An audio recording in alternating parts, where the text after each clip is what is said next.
if we are going to add more homes to cities and we want to do it in areas that we've already started building so that that expanding edge doesn't just keep getting further and further and further away from where jobs and transport and communities. If we want to add those homes, then the question becomes, okay, well, where do we add those homes? And that question usually leads us to anywhere with good amenity, because there is a distinct relationship between denser living, I should say, because Australia has the lowest density cities basically in the world.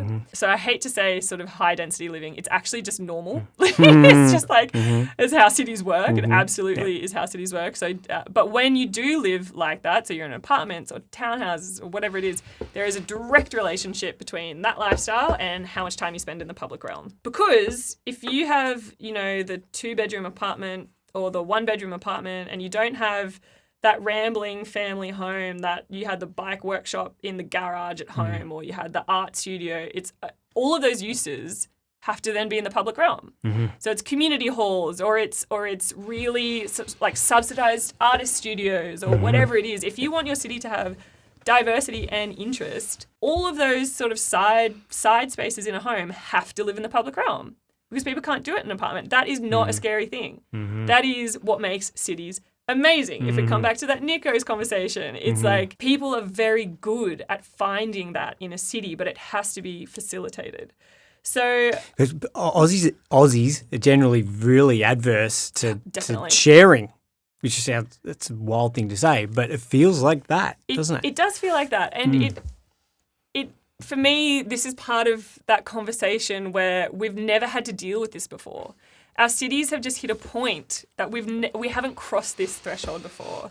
And without these sort of really good public conversations around all the cool stuff that brings, it feels like you're taking stuff away from people. It's like, oh, well, I grew up with a 3rd bedroom where the stuff room or whatever, and now I don't get that. And I'm paying the same amount but for an inner city apartment. And what these kind of conversations aren't doing is like, yeah, but you get access to X, Y, Z.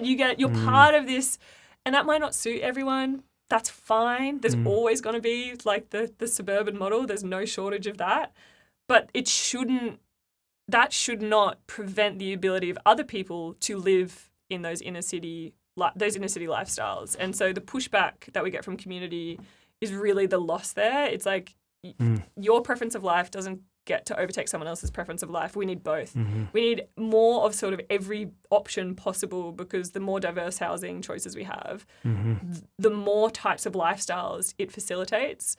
So someone living, in a 2-bedroom inner city apartment is probably going to be way better for the economy because they're outspending and being part of the community and adding like just feet on streets and seats on bums because that's what it enables. You might not want that when you have 3 toddlers. That's totally fine, but that is also probably not the majority of your life. So for my entire life, I've never wanted that.